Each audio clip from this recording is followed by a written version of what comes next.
Donc dans la méditation des psaumes, nous lirons ce matin le psaume 7 qui nous est proposé. Psaume chapitre 7. Complainte de David chantée à l'Éternel au sujet de Coush benjamite. On ne sait pas qui est ce personnage Coush. A priori, il s'agit certainement d'un proche du roi Saül. Vous savez que le roi Saül était ennemi de David puisque David le supplantait d'une certaine manière. Et plusieurs dans son entourage se sont manifestés comme étant des rapporteurs, on peut dire des complotistes, et qui disaient du mal de David au roi Saül et augmentaient sa haine et le poussaient à pourchasser David et à chercher à le faire mourir. On en lira peut-être un extrait tout à l'heure. Donc David écrit ce psaume a priori dans une circonstance de ce genre. Il y en a eu beaucoup dans son existence. Verset 2. Éternel, mon Dieu, je cherche en toi mon refuge. Sauve-moi de tous mes persécuteurs et délivre-moi, afin qu'ils ne me déchirent pas comme un lion, qui dévore sans que personne vienne au secours. Éternel, mon Dieu, si j'ai fait cela, s'il y a de l'iniquité dans mes mains, si j'ai rendu le mal à celui qui était paisible envers moi, si j'ai dépouillé celui qui m'opprimait sans cause, que l'ennemi me poursuive et m'atteigne, qu'il foule à terre ma vie, et qu'il couche ma gloire dans la poussière. Lève-toi, ô Éternel, dans ta colère, lève-toi contre la fureur de mes adversaires. Réveille-toi pour me secourir, ordonne un jugement. Que l'assemblée des peuples t'environne, monte au-dessus d'elle vers les lieux élevés. L'Éternel juge les peuples.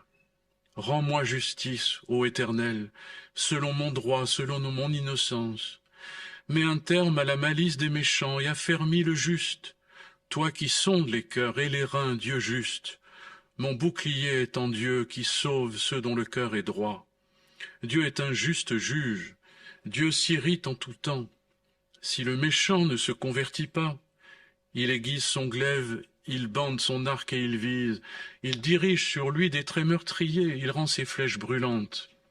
Voici le méchant prépare le mal, il conçoit l'iniquité, il enfante le néant. Il ouvre une fosse, il la creuse, et il tombe dans la fosse qu'il a faite. Son iniquité retombe sur sa tête, et sa violence redescend sur son front. Je louerai l'Éternel à cause de sa justice. Je chanterai le nom de l'Éternel, du Dieu très haut. Donc ce psaume est une complainte et un gémissement, on peut dire, qui sort du cœur de David devant l'adversité et en particulier devant l'injustice dont il est victime. Il me semble que parmi les grands fléaux et les grands malheurs de l'existence, l'injustice est quelque chose de terrible que nous redoutons énormément, personnellement, en dehors des grands cataclysmes, des guerres, des cataclysmes naturels. Il me semble que les grandes menaces sur notre existence sont probablement les maladies graves, choses qui sont redoutables. Mais une autre chose qui est redoutable, c'est la condamnation et être victime d'injustice et de condamnation injuste. C'est quelque chose qui fait trembler. Il y a d'autres malheurs et d'autres angoisses qui peuvent émailler notre existence pour d'autres raisons, mais il me semble que personnellement, c'est les plus importantes que je redoute. Et on va peut-être lire dans 1 Samuel cette injustice dont David aurait pu se défaire et qu'il aurait pu régler très facilement, mais qui n'a pas fait. Dans 1 Samuel 24.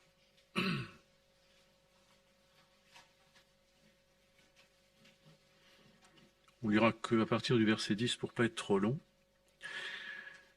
1 Samuel 24, 10. David dit à Saül, pourquoi écoutes-tu les propos des gens qui disent, voici, David cherche ton malheur. Donc voilà, grande injustice, calomnie. On dit quelque chose qui n'est pas, c'est pas vrai. Voilà comment agissent les méchants quand ils veulent se débarrasser de ceux qui les gênent.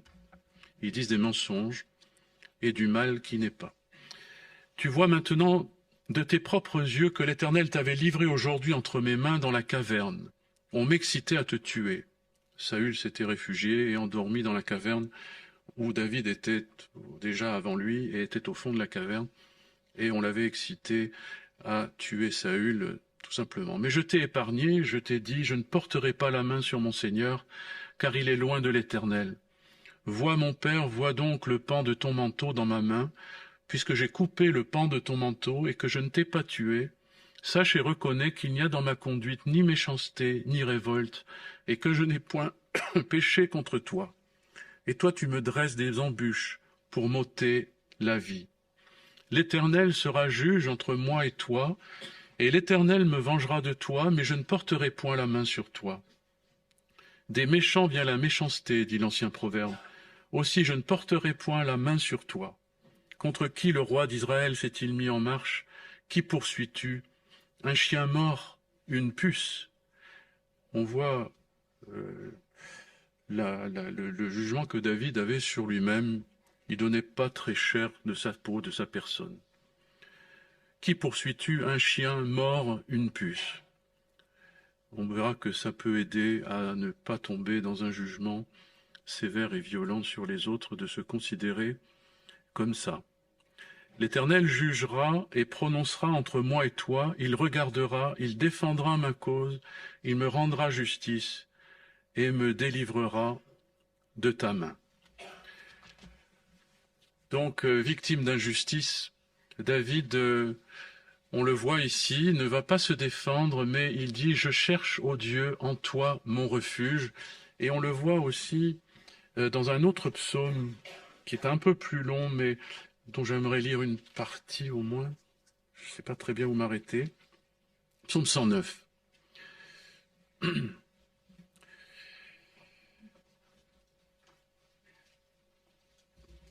Dieu de ma louange, ne te tais point, car ils ouvrent contre moi une bouche méchante et trompeuse, ils me parlent avec une langue mensongère. Ils m'environnent de discours haineux, et ils me font la guerre sans cause. Tandis que je les aime, ils sont mes adversaires. Mais moi je recours à la prière. Et j'aimerais souligner ce verset, on y reviendra. Mais moi je recours à la prière. Ils me rendent le mal pour le bien, de la haine pour mon amour. Place-le sous l'autorité d'un méchant, qu'un accusateur se tienne à sa droite. Quand on le jugera, qu'il soit déclaré coupable, que sa prière passe pour un péché, que ses jours soient peu nombreux, qu'un autre prenne sa charge, que ses enfants deviennent orphelins et sa femme veuve, que ses enfants soient vagabonds et qu'ils mendient, qu'ils cherchent du pain loin de leur demeure en ruine, que le créancier s'empare de tout ce qui est à lui, que les étrangers pillent le fruit de son travail, que nul ne conserve pour lui de l'affection, que personne n'ait pitié de ses orphelins, que ses descendants soient exterminés, que leur nom s'éteigne dans la génération suivante, que l'iniquité de ses pères reste en souvenir devant l'Éternel, et que le péché de sa mère ne soit point effacé, qu'il soit toujours présent devant l'Éternel, et qu'il retranche de la terre leur mémoire, parce qu'il ne s'est pas souvenu d'exercer la miséricorde, parce qu'il a persécuté le malheureux et l'indigent, jusqu'à faire mourir l'homme au cœur brisé. Il aimait la malédiction, qu'elle tombe sur lui. Il ne se plaisait pas à la bénédiction, qu'elle s'éloigne de lui, qu'il revête la malédiction comme son vêtement, qu'elle pénètre comme de l'eau dans ses entrailles, comme de l'huile dans ses os, qu'elle lui serve de vêtement pour se couvrir, de ceinture dont il soit toujours saint, tel soit de la part de l'Éternel le salaire de mes ennemis, de ceux qui parlent méchamment de moi. Toi, Éternel, agis en ma faveur à cause de ton nom. Ta bonté est grande, délivre-moi. Je suis malheureux et indigent, mon cœur est blessé au-dedans de moi. Je m'en vais comme l'ombre à son déclin. Je suis chassé comme la sauterelle. Mes genoux sont affaiblis par le jeûne, mon corps est épuisé de maigreur. Je suis pour eux un objet d'opprobre, ils me regardent et secouent la tête. Secours-moi, Éternel, mon Dieu, sauve-moi par ta bonté. Qu'ils sachent que c'est ta main, que c'est toi, Éternel, qui l'as fait. S'ils maudissent, toi tu béniras. S'ils se lèvent, ils seront confus, et ton serviteur se réjouira. Que mes adversaires revêtent l'ignominie, qu'ils se couvrent de leur honte comme d'un manteau. Je louerai de ma bouche hautement l'Éternel, je le célébrerai au milieu de la multitude, car il se tient à la droite du pauvre pour le délivrer de ceux qui le condamnent. Là, c'est la description terrible de celui qui souffre, qui est victime de la méchanceté de ceux envers qui il a plutôt manifesté du bien. Et nous voyons que cette méchanceté est particulièrement grave, que c'est particulièrement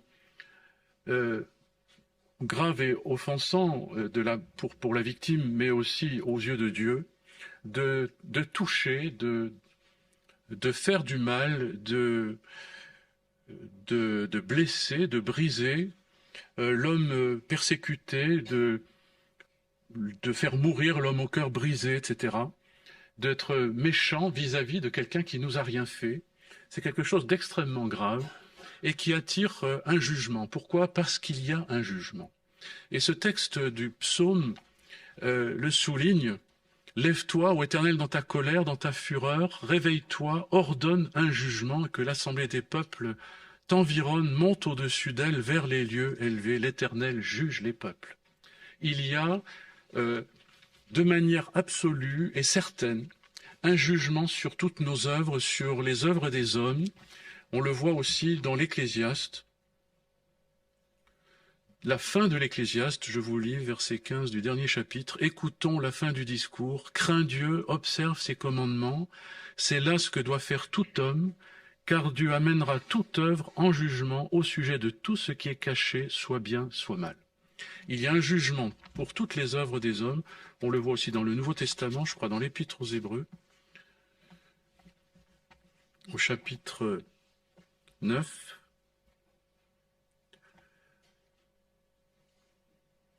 Il a paru à la fin des siècles une seule fois pour effacer le péché par son sacrifice, il parlait de Jésus, comme il est réservé aux hommes de mourir une seule fois, après quoi vient le jugement. De même Christ, qui s'est offert une seule fois pour porter les péchés de beaucoup d'hommes, apparaîtra sans péché une seconde fois à ceux qui l'attendent pour leur salut. Il y a un jugement pour les œuvres des hommes. Pourquoi? Parce que Dieu est juste, parce que Dieu est saint. On le voit aussi dans Apocalypse 15, un verset sur lequel je suis tombé tout à l'heure. Apocalypse 15, verset 4. Le troisième ange versa sa coupe dans les fleuves et dans les sources d'eau, elle devint du sang. Et j'entendis l'ange des eaux qui disait, tu es juste, toi qui étais, tu es saint, parce que tu as exercé ce jugement, car ils ont versé le sang des saints et des prophètes, et tu leur as donné du sang à boire, ils le méritent. Et j'entendis un autre ange de l'autel, disant, oui Seigneur, Dieu Tout-Puissant, tes jugements sont véritables et justes. Et bien sûr, à la fin des temps, on peut lire dans l'Apocalypse, chapitre 20, verset 11, « Puis je vis un grand trône blanc et celui qui était assis dessus. La terre et le ciel s'enfuirent devant sa face, et il ne fut plus trouvé de place pour eux. Je vis les morts, les grands, les petits, qui se tenaient devant le trône. Des livres furent ouverts, et un autre livre fut ouvert, celui qui est le livre de vie. Et les morts furent jugés selon leurs œuvres, d'après ce qui était écrit dans ces livres. La mer rendit les morts qui étaient en elle, la mort et le séjour des morts rendirent les morts qui étaient en eux, et chacun fut jugé selon ses œuvres. Puis la mort et le séjour des morts fut jeté dans l'étang de feu. C'est la seconde mort, l'étang de feu. Quiconque ne fut pas trouvé écrit dans le livre de vie fut jeté dans l'étang de feu. Donc nous voyons, et je pense que nous le savons, mais nous n'y pensons pas, et nous l'oublions facilement, c'est qu'il y a effectivement un jugement dernier. C'est quelque chose que nous n'aimons pas, qui est, je dirais, complètement enlevé, surtout avec la pensée actuelle de nos cœurs, parce que la pensée actuelle s'oriente vers une problématique où tout est victimisant. Nous sommes victimes, mais nous ne sommes jamais coupables, et il ne faut jamais être amené dans un jugement quant à ce qu'on a fait, quant à nos œuvres. C'est une pensée qui est complètement éloignée de nos pensées, et quand on parle de ces choses, ça fait peur, peut-être, mais ça fait surtout horreur, et il y a une répugnance à parler de jugement et d'avoir des comptes à rendre sur ses œuvres, sur ses actions. Pourtant, je dirais, il y a deux preuves à cette chose. D'abord, c'est le sentiment de culpabilité. qui est au fond de cœur de tous les hommes, de ceux qui connaissent la loi de Dieu, de ceux qui sont religieux comme des païens. Il est dit dans la parole que même les païens ont une loi intérieure en eux, parce que nous sommes créés par Dieu. Et Dieu est l'auteur de sa loi, et Dieu est l'arbitre de la vraie justice. Et cette connaissance du bien et du mal est inscrite dans nos consciences. Et c'est quelque chose qui est en nous, je dirais, comme nous sommes des créatures de Dieu. Et donc, ces choses sont à l'origine de ce sentiment de culpabilité lorsque nous commettons le mal avec l'impression qu'il faut se cacher, qu'il ne faut pas que ça se sache, qu'il faut se justifier, parce que nous avons le sentiment que nous allons devoir rendre des comptes, en fait.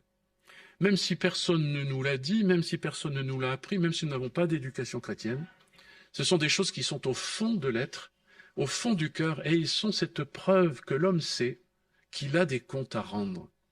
Et la psychologie, etc., a bien constaté que ça rendait les gens malades, et que ça crée ce qu'on appelle des névroses, ça crée des angoisses, ça crée des troubles profonds dans les personnalités, dans les âmes. Et on a essayé de dénoncer ce système culpabilisant des règles et des lois judéo-chrétiennes, des éducations, etc. Et on a dit on va les enlever, comme ça on n'aura plus de culpabilité. Et on se rend compte qu'on a beau enlever tout ça, la culpabilité est quelque chose qui est profondément inscrit et qui reste même si on enlève les lois, et que les hommes ne sont pas plus heureux en essayant d'enlever cette culpabilité qu'ils n'arrivent pas à enlever, parce que nous allons le voir, elle disparaît en Jésus, et c'est Jésus qui a pris cette culpabilité sur lui et qui peut l'ôter dessus notre tête ou dedans nos cœurs, parce qu'il a expié, il a accepté la condamnation qui est sur nous à notre place. Et ça, c'est un grand espoir, c'est la bonne nouvelle de l'Évangile, c'est que Christ est venu pour nous délivrer du jugement et de la condamnation qui est sur nous, mais sinon elle demeure. Et l'autre preuve, on peut dire, de la condamnation et du jugement, c'est que Christ est mort à la croix. Jésus-Christ est mort à la croix. Il est ressuscité. Et c'est un événement historique, historiquement reconnu. S'il n'y avait pas de jugement et s'il n'y avait pas de crainte d'être condamné à mort pour nos fautes, Christ n'aurait pas eu besoin de venir. Jésus ne serait pas venu. Il est venu parce qu'il y a un jugement. Et ce jugement est là parce qu'il appartient à la sainteté de Dieu. Et parce que cette sainteté de Dieu est justice. Et il est dit, loin de là, tu es juste. Ceux qui ont persécuté, ceux qui ont versé le sang de tes enfants, boiront ce sang. C'est écrit dans l'Apocalypse. Parce qu'il y a une justice en Dieu, une justice éternelle, et c'est une certitude, et peut-être aussi une consolation en même temps, parce que pour celui qui est victime d'injustice, il sait qu'il y a une justice divine. Et cette justice divine à laquelle nous aspirons, elle est comme une aspiration dans nos cœurs, elle est promise dans l'évangile de Matthieu. Il est dit dans Matthieu, dans les Béatitudes, au chapitre 5, verset 6, « Heureux ceux qui ont faim et soif de la justice, ils seront rassasiés. » Alors nous n'aimons pas les questions de justice et de condamnation lorsqu'on risque nous-mêmes d'être condamnés, mais au fond on aspire à la condamnation lorsqu'on est victime des injustes. Et on sait à quel point les gens, lorsqu'il y a des procès, lorsqu'ils ont été victimes de choses parfois très graves, espèrent que le coupable soit attrapé, qu'il soit mis en justice, qu'il soit condamné. Et ils ont l'impression de guérir au travers de la condamnation du coupable. Mais il y a quelque chose de vrai là-dedans, c'est que un coupable qui n'est pas condamné est quelqu'un qui reste victime d'une injustice sans qu'il y ait eu réparation, reste dans quelque chose, dans une souffrance permanente, et je dirais peut tomber dans une révolte infinie. Et c'est pourquoi les hommes se révoltent contre les hommes, contre l'injustice de la justice, qui ne fait pas toujours son travail, qui n'y arrive pas, ou qui ne peut pas, ou qui est partial, ou qui en étant impartial n'arrive pas à être juste, parce que la vraie justice parmi les hommes est très très très compliquée. Pourquoi? Parce que mettre en lumière la vérité est quelque chose d'extrêmement difficile. Et on sait la difficulté des enquêtes, etc.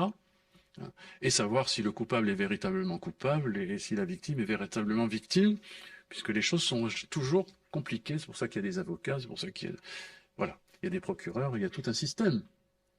Et malgré tout ce système qui tend à la plus parfaite justice, eh bien, il reste encore beaucoup d'injustices. Et le seul qui soit véritablement juste, c'est celui qui connaît le cœur, qui met en lumière les choses cachées. Et David le dit ici dans ce texte. Tu sondes les cœurs et les reins. Mets un terme à la malice des méchants, affermis le juste, toi qui sondes les cœurs et les reins, Dieu juste. Il y a une véritable justice, elle est en Dieu, qui connaît les cœurs et les reins. Et là, le croyant, on peut dire, est privilégié. Celui qui, comme David, place sa confiance en Dieu et le prend comme refuge, ou comme il dit ailleurs, mais moi je recours à la prière, c'est-à-dire il s'approche de Dieu dans les difficultés dans lesquelles il est, c'est-à-dire dans une injustice terrible. Il s'approche de Dieu, de sa présence, il sait que là, il sera secouru, et secouru avec une parfaite justice. Et ça, c'est le privilège, je dirais, la gloire des enfants de Dieu. Il y a une justice, elle est en Dieu, et ça nous permet d'échapper à tous ces combats inutiles auxquels nous nous livrons pour essayer de faire justice nous-mêmes, d'essayer de nous débattre. Et il faut quand même reconnaître que ces questions-là affectent énormément les relations dans l'Église, les relations fraternelles, qui sont souvent empreintes de conflits de tout genre, où chacun essaye de défendre sa cause, de justifier son comportement, etc., contre l'autre, la plupart du temps contre l'autre, ou essaye d'accuser l'autre, et on peut en finir avec des divisions, et ça c'est un autre drame que je trouve est insupportable, parmi tous les drames de la vie, c'est les divisions, les divorces, les séparations. Je trouve que c'est quelque chose d'horrible. C'est un grand malheur, ces choses, qui créent énormément de souffrances, qui font, je dirais, couler énormément de larmes. Et c'est l'horreur. Et c'est souvent le fruit d'une espèce de recherche de justice personnelle, avec un combat souvent fatigant, qui n'aboutit pas vraiment, parce qu'on n'arrive jamais à convaincre l'autre complètement de nos bonnes raisons, surtout lorsqu'il est de mauvaise foi, comme un Saül envers David, ou que le mal est tellement mensonger, tellement ambigu qu'on n'arrive pas à le définir, parce qu'il se cache le mal. Le méchant, souvent, se cache sous une espèce de probité extérieure, de bonne volonté extérieure. Et quand on lit l'histoire de Saül, c'est trop long à relire, mais Saül était tout le temps vers David, mais je sais que tu es loin de l'Éternel, je vais t'aider, je vais te mettre au pouvoir, je vais te donner ma fille à épouser, etc. Mais enfin, c'était à chaque fois un piège. Il lui a donné sa fille en mariage pour en fait l'obliger à aller s'exposer à attaquer les Philistins et ramener en dot 100 prépuces de Philistins. C'était des drôles de méthodes, mais enfin c'était comme ça à l'époque. Heureusement que ça se fait plus trop aujourd'hui. Mais David, en lui donnant sa fille, il l'exposait aux Philistins pour le tuer. Donc on voit que ce Saül était extrêmement fourbe, tordu. C'était un homme qui était tombé, animé d'un esprit mauvais, méchant. Et c'est des choses qui existent aussi dans l'Église. On n'arrive pas à avoir raison vis-à-vis du méchant qui en plus est tordu, tortueux. Et on a beau essayer de se justifier, on s'en sort pas. Et ça conduit souvent au désespoir, ça conduit à la détresse.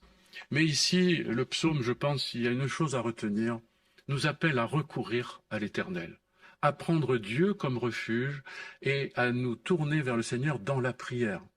Parce que c'est là que Dieu va nous exaucer, nous révéler la véritable justice et nous montrer que même si peut-être pour un temps le méchant triomphe, et c'est souvent aussi un des thèmes des psaumes, je crois le psaume 73 en particulier, où ce triomphe du méchant, le triomphe des hommes mauvais qui réussissent dans la vie, qui ont le ventre rempli de biens, etc., est quelque chose d'apparemment révoltant, jusqu'à ce que le psalmiste dit, jusqu'à ce que je pénètre le sanctuaire de Dieu, jusqu'à ce que je rentre dans sa présence et que je prenne conscience de la fin, du sort final du méchant. Parce qu'il y a un sort final. Et la foi nous ouvre le cœur dans ces perspectives éternelles. Alors que l'incrédulité et le regard de visible nous enferment sur des réalités qui sont immédiates, quotidiennes, un peu mesquines, les relations de voisinage, les relations dans l'église, la tête de celui qui ne me revient pas, etc. C'est des choses qui nous enferment. C'est tout petit, tout ça. Et ça ne devrait pas emprisonner un chrétien dans des pensées de révolte, de vengeance et de réparation et de justification. Parce que j'échappe à ces mesquineries, à ce petit monde, je dis ce microcosme de nos relations quotidiennes, de famille, d'église et de travail et que sais-je. J'en échappe comment? Mais en m'approchant du sanctuaire de Dieu, en m'élevant vers le Seigneur dans la foi, parce que je m'approche de lui. Et là, que l'assemblée de tes peuples t'environne, monte au-dessus d'elle vers les lieux élevés. Voilà. C'est, je dirais, la liberté de l'enfant de Dieu, qui n'est pas enfermé dans ces contingences terrestres, humaines, qui enferment le cœur, la pensée, qui rendent amère, qui révolte, qui nous pousse à nous-mêmes à la méchanceté. Et le danger de celui qui est victime d'injustice, c'est de faire justice. Et David dit, je m'en garde.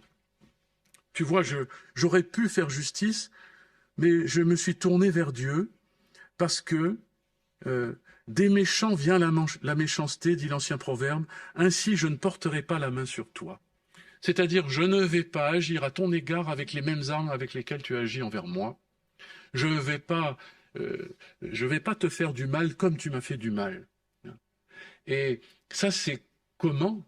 C'est en échappant, je dirais, à ce conflit si petit, si enfermé, en m'en échappant dans la foi, dans la présence de Dieu, en cherchant le secours du Seigneur.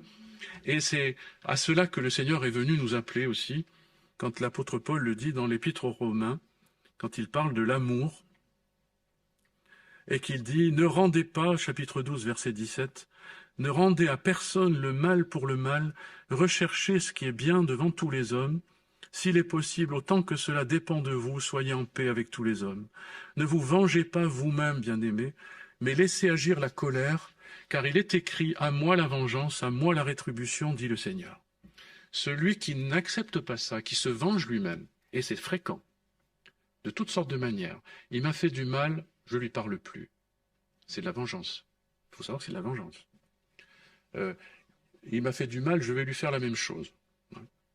Etc., etc. Il va le payer. Tout ça, c'est l'esprit de la vengeance. Et c'est peut-être pas des choses aussi dramatiques que le roi David a vécu, c'est-à-dire des tentatives de meurtre sur sa personne, mais souvent on réagit à une autre échelle, peut-être plus petite, mais l'esprit est exactement le même, et nous donnons au mal comme le méchant qui nous a fait du mal. Et nous sommes comme lui, parce que nous réagissons comme lui. Et c'est dans notre nature. Par contre, lorsque nous agissons comme ça, nous péchons, déjà contre la personne elle-même contre qui nous devenons méchants, avec probablement une injustice parce que notre méchanceté réactionnelle est démesurée par rapport à la sienne. C'est pour ça qu'on est appelé à jamais faire justice soi-même, même dans la loi des hommes, parce que nos réactions sont toujours démesurées. Elles sont affectives, elles sont sensibles, et voilà, nous sommes subjectives. Donc, nous ne faisons pas justice nous-mêmes déjà dans la loi des hommes, mais encore moins devant le Seigneur. Pourquoi? Parce que Dieu dit « à moi la vengeance ». C'est donc Dieu qui est le juge. Et à partir du moment où je m'élève en juge, j'offense Dieu parce que je prends la place de Dieu. Et là, il y a un grave péché, je pense souvent, même dans les églises, où beaucoup de chrétiens, sûrs de leur propre justice, sûrs de la qualité de leur jugement, sûrs des bons éléments qu'ils ont pour juger des situations, parce qu'ils connaissent la Bible, etc., prennent la place de Dieu et offensent Dieu et profanent la personne de Dieu. Il faut savoir ça. Même le Fils, Jésus, n'est pas venu pour juger le monde, mais pour le sauver. Jésus, Fils de Dieu, dit « Je ne suis pas venu juger le monde, mais pour sauver le monde. » Et nous, qui nous prétendons chrétiens, c'est-à-dire suivant Jésus-Christ, des suiveurs du Christ, nous agissons à l'opposé de Christ, Parce que nous jugeons, nous nous vengeons. Et notre vie et nos pensées et nos discussions et nos conversations sont pleins de vengeance et d'amertume. Ça vient très très vite. Et ça crée une semence d'amertume, hein, qu'aucune racine d'amertume provoquant du trouble ne croisse. Hein. On est appelé à arracher ces racines d'amertume dans la parole, qui amènent à la vengeance et qui nous troublent. Et d'ailleurs, il est dit ici que le méchant, qui, par sa méchanceté, creuse une fosse dans laquelle il tombe lui-même, il conçoit l'iniquité, il enfante le néant, il ouvre une fosse, il la creuse, il tombe dans la fosse qu'il a faite. Et le méchant fait ça de toute façon. En m'attaquant, il est en train de creuser une fosse dans laquelle il va tomber. C'est écrit dans la parole. Donc je n'ai pas besoin de me défendre. Par contre, si je me défends, c'est moi qui commence à créer une fosse dans laquelle je vais tomber. Et je ne m'en sors pas. C'est pourquoi les questions de vengeance sont des choses interminables. Il y a même une culture de la vengeance dans certains pays, comme en Italie, en Corse, etc. Hein. La vendetta et tout ça, c'est une religion. C'est un devoir, la vengeance. Il faut venger le sang, de génération en génération. Et c'est un appel, c'est un devoir, c'est une vocation même de transmission héréditaire. Mais c'est profondément grave, on ne s'en sort pas. C'est la cause des guerres infinies entre les peuples et que les vieilles histoires rejaillissent tout d'un coup après des décennies et décennies, même entre l'Ukraine et la Russie. Ce sont des vieilles histoires de profonde vengeance qui ressurgissent. Parce que les hommes sont animés de cet esprit de vengeance et ne connaissent pas la paix qui vient en Jésus-Christ. Parce que Dieu est celui qui venge, est celui qui condamne, est celui qui fait justice. Et il le fera de toute façon au dernier jour, même si parfois sa justice et sa vengeance commencent déjà à s'exercer parce qu'il envoie des flèches enflammées dans le cœur des méchants, afin déjà de les interpeller. Parce que, pourquoi? Parce que Dieu, malgré qu'il soit le Dieu juste et vengeur, il est le Dieu qui ne veut pas que le pécheur périsse, mais que le pécheur se repente et qu'il vive. Voilà quelle est la volonté de Dieu. Mais cette volonté s'accomplit dans le cœur de celui qui l'accepte, qui accepte la réalité de sa propre faute, et qui peut-être, en ayant été victime, s'interroge sur les domaines où il a été coupable. Et on voit que dans ce texte, David, même s'il est victime, s'interroge. Si j'ai rendu le mal, s'il y a de l'iniquité dans mes mains, si j'ai fait cela, si j'ai rendu le mal à celui qui était paisible envers moi, si j'ai dépouillé celui qui m'opprimait sans cause, que l'ennemi me poursuive et m'atteigne, etc. Donc David s'interroge. Parce que c'est une chose d'être victime, mais il ne faut pas oublier aussi qu'on a aussi nos culpabilités. On a aussi été peut-être méchant à certains moments, et que les jugements de Dieu, les flèches que Dieu envoie dans nos cœurs et dans nos âmes sont peut-être des éléments d'avertissement que nous avons, nous, en notre temps, peut-être été méchants. Même quand on est accusé faussement, il est dit que celui qui est accusé faussement, un accusateur se tienne à sa droite, par exemple. Il peut se trouver qu'on m'accuse faussement. Pourquoi? Parce que j'ai été un faux accusateur aussi. Que ces enfants soient vagabonds, qu'ils mendient, qu'ils cherchent du pain loin de leur demeure en ruine, que leur créancier s'empare de tout ce qui est à lui, que les étrangers pillent le fruit de son travail, qu'on ne conserve pour lui de l'affection, que personne n'ait pitié de lui.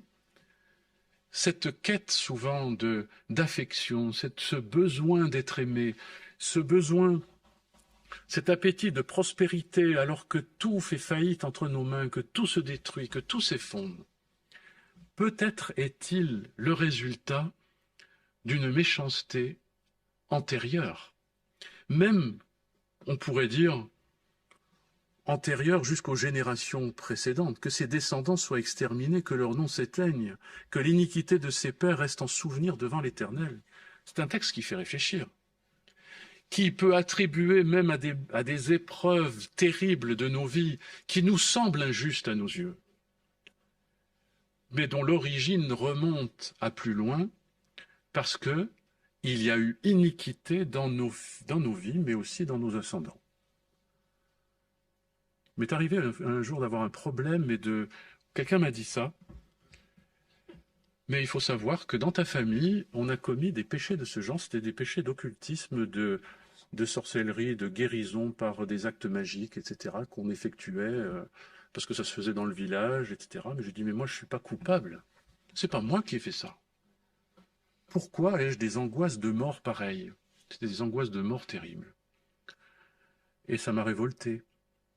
Mais il y a un moment, j'ai pris cette conscience de cette réalité dans mon cœur, que des péchés comme ça, selon la Bible, étaient condamnables à mort. Quelqu'un qui pratique la magie, dans Israël, il était mis à mort. Il ne pouvait pas vivre. Mais que si j'existais, c'est que Dieu n'avait pas exercé ce jugement. Que les jugements étaient prononcés, mais n'avaient pas été exercés, pas appliqués. Pourquoi? Parce que Dieu, même, a aimé les miens. Et personnellement, dans le moment où j'ai prié pour ça, j'ai été bouleversé. Je l'ai dit, je crois, il n'y a pas très longtemps, je ne sais plus dans quelles circonstances, mais j'ai été bouleversé parce que je ne devrais pas exister si Dieu avait jugé les péchés de ma famille tels qu'ils ont été commis, alors que c'était des familles très chrétiennes, et pourtant qui pratiquaient des choses très mauvaises, interdites dans la parole. Et donc au lieu de me révolter, j'ai fondu en larmes et j'ai reconnu l'amour de Dieu qui n'a pas jugé comme il aurait dû, mais qui a fait grâce aussi parce que ce sont des gens qui croyaient en Jésus-Christ, certainement. Et pour moi, j'ai reconnu l'amour de Dieu plutôt, qui m'a brisé. Et j'ai reconnu que ces péchés-là, je ne les ai pas commis, mais j'aurais pu les commettre, placés dans les mêmes circonstances, que j'étais aussi coupable que les miens. Et j'ai, comment dire, senti une forme de solidarité dans mon péché avec celui des miens, tel que d'ailleurs le prophète Daniel, par exemple, a accepté une solidarité avec le péché d'Israël lorsqu'il est exilé à Babylone et qu'il s'humilie devant Dieu pour son péché comme si c'était le sien, alors que lui était un homme sans... S'il y a un homme de la Bible à qui on ne trouve jamais de faute, c'est le prophète Daniel. Vous trouvez des fautes chez David, le roi David, vous trouvez des fautes chez Moïse, mais le prophète Daniel, vous ne trouvez jamais de faute dans son histoire. Mais par contre, il a un chapitre entier qui est une prière de repentance à Babylone, je crois, où il invoque Dieu pour qu'il ait pitié de lui et de son peuple. Il plaide coupable pour le péché de son peuple. Et Dieu va l'exaucer, dit Daniel, quand tu as ouvert la bouche, la parole est sortie, je t'envoie cet ange. Enfin, il y a un ange qui vient lui parler, je n'ai pas relu ces textes. Et nous voyons que Dieu va manifester sa grâce chez cet homme qui, quoique il aurait pu être dans le sentiment d'injustice par rapport à sa situation, emporté à Babylone alors que lui-même n'avait rien fait, avec un peuple coupable, il ne se considère pas comme victime, il s'humilie pour le péché du peuple et le sien, et on voit chez David ce même sentiment, c'est-à-dire, je suis victime d'une injustice, mais où est mon injustice? Où est la mienne? Et il réclame, il demande à Dieu de manifester ça. Alors on est encore dans l'Ancienne Alliance, mais la révélation de la grâce sera plus complète par le Nouveau Testament. Mais nous voyons que c'est dans cet esprit-là, dans cette repentance, que Dieu va manifester son amour et va apporter le pardon à celui qui reconnaît sa propre culpabilité et qui cesse de montrer du doigt et de juger les autres. Et il y a une justice, mais il faut aussi la recevoir pour nous-mêmes.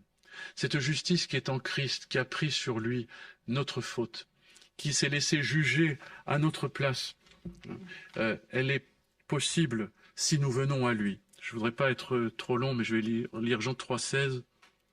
Car Dieu a tant aimé le monde qu'il a donné son Fils unique, afin que quiconque croit en lui ne périsse pas, mais qu'il ait la vie éternelle. Dieu, en effet, n'a pas envoyé son Fils dans le monde pour qu'il juge le monde, mais pour que le monde soit sauvé par lui. Celui qui croit en lui n'est pas jugé, celui qui ne croit pas est déjà jugé, parce qu'il n'a pas cru au nom du Fils unique, venu de Dieu. Ce jugement, c'est que la lumière étant venue dans le monde, les hommes ont préféré les ténèbres à la lumière parce que leurs œuvres étaient mauvaises. Car quiconque fait le mal et la lumière ne vient point à la lumière, de peur que ses œuvres ne soient dévoilées. Mais celui qui agit selon la vérité vient à la lumière, afin que ses œuvres soient manifestées. Je viens à la lumière, je cache pas mes œuvres. Se victimiser, c'est souvent cacher ses propres fautes pour pouvoir mieux accuser les autres. Je reconnais ma faute. Et je réponds à Saül comme David, je suis un chien mort. Je suis comme un chien mort parce que mes fautes me mettent par terre. Mais ma justification, c'est de croire en Jésus-Christ. La condamnation, le jugement qui était sur moi est tombé sur lui. Celui qui croit n'est plus jugé. Et c'est ça, je dirais, le message central de l'Évangile. Celui qui croit n'est plus jugé. Aujourd'hui et demain, et au jugement dernier. Il n'est plus jugé parce que Christ a pris sur lui la condamnation. Il est même mort pour mes péchés, à ma place. Et la foi me rend bénéficiaire de cette œuvre et me donne la justice parfaite de Christ. C'est extraordinaire, c'est quelque chose d'insensé, mais qui est de la volonté de Dieu, qui est selon la volonté souveraine de Dieu, c'est de justifier le coupable par la mort de son Fils, par son sacrifice, et de laver le coupable de ses offenses et de sa méchanceté, et de le mettre à l'abri. C'est ça qui me sauve. Et ce salut, je le reçois aujourd'hui. Et ce salut, je dirais, est ma protection, même en face du jugement des méchants, en face du jugement des persécuteurs, et on voit que l'Église de Jésus-Christ, le peuple de Dieu, est un peuple persécuté, et qui est souvent accusé à tort, et on sait combien souvent on a été accusé à tort dans notre maison, même par les gens même qu'on a reçus ici, qu'on a accueillis, qu'on a aimés, etc. On nous a accusés à tort de les enfermer dans je ne sais quoi, alors que les portes sont ouvertes partout, même ce matin, et etc. Donc on nous accuse faussement. Mais notre justice, c'est Christ. C'est pas de se justifier, c'est pas de dire mais on a fait du bien. Oui, on a fait du bien. Mais notre justice, au-delà de tout, c'est Christ. Et si je suis véritablement innocent, le Seigneur me justifiera de ces accusations mauvaises de toute façon. J'ai pas besoin de me justifier. J'ai pas besoin de me défendre. Je recours à la prière. Je me réfugie en Christ. Celui qui me justifie, c'est le Seigneur. Même l'apôtre Paul dit, même si je me sens coupable de rien, celui qui me justifie, c'est Christ. C'est Christ. Même devant l'accusation des Corinthiens, l'apôtre Paul disait ça.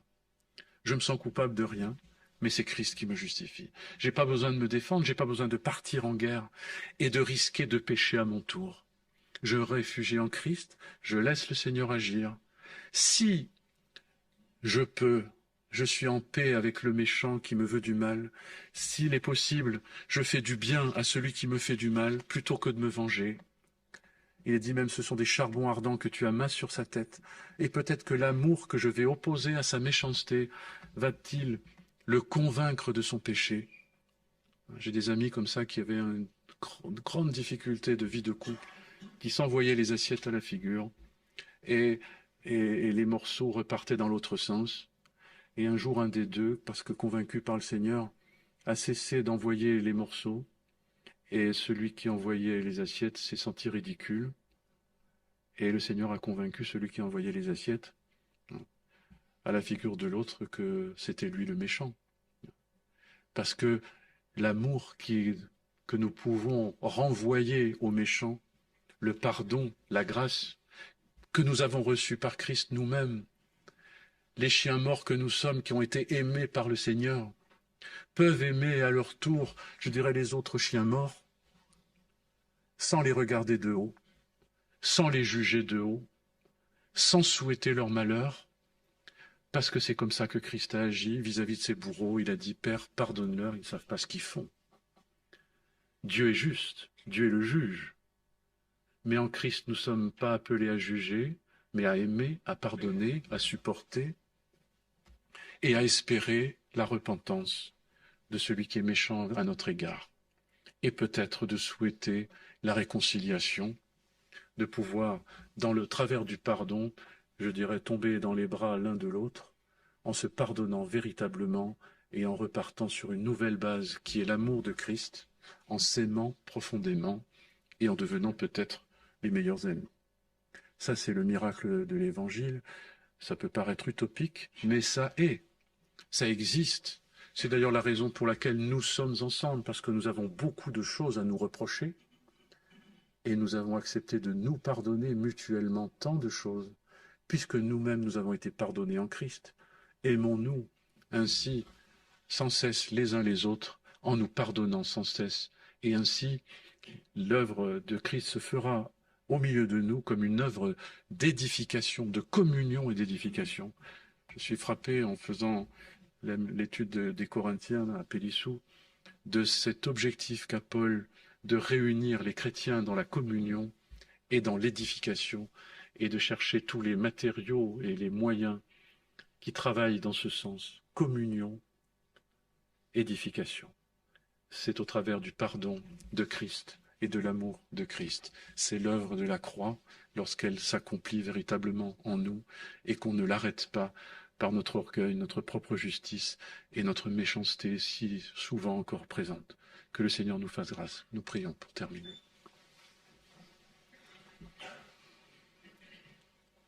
Te prions, Seigneur, de venir à notre secours. Nous sommes parfois loin de ta volonté, remplis de nos pensées personnelles, de nos pensées de justice, de vengeance, de méchanceté, en nous donnant raison, par orgueil. Seigneur, aie pitié de nous, tu sais combien nous sommes aveuglés sur nous-mêmes si souvent. Mais tu es juste, Seigneur, aussi, et si véritablement il arrive que nous soyons victimes d'injustice, c'est toi notre justice, et nous voulons nous consoler en Christ, dans son œuvre, recourir à la prière. Délivre-nous, Seigneur, de toute volonté de faire justice nous-mêmes. Nous voulons nous attendre, nous croyons en ta justice éternelle, celle qui se manifeste dans les consciences par l'action de l'Esprit, de la parole, et aussi celle qui se manifestera au dernier jour, le jour du jugement. Seigneur, nous confions en toi parce que tu es le Dieu juste qui t'élève au-dessus de tous les peuples et de toutes les circonstances, et tu nous as saisis dans ta présence pour nous élever aussi en toi, afin d'agir selon toi, par Christ qui habite dans nos cœurs, par son amour manifesté à la croix, où victime d'injustice, il a pardonné. Seigneur, nous voulons être dans l'esprit du pardon, de la grâce, les uns envers les autres. Et Seigneur, te prions de faire tomber la force du jugement dans nos âmes, ce regard accusateur, ces blessures qui nous poussent à juger. Nous voulons, Seigneur, au contraire, nous laisser guérir en toi, par ta consolation, ton amour. Oh, accomplis cette œuvre par l'Esprit, par ta parole en nous, afin que nous soyons ce peuple racheté qui bénit ton nom, qui te glorifie pour la paix, pour la pacification, pour la réconciliation que tu as donnée à chacun de nous pour ta gloire. Amen.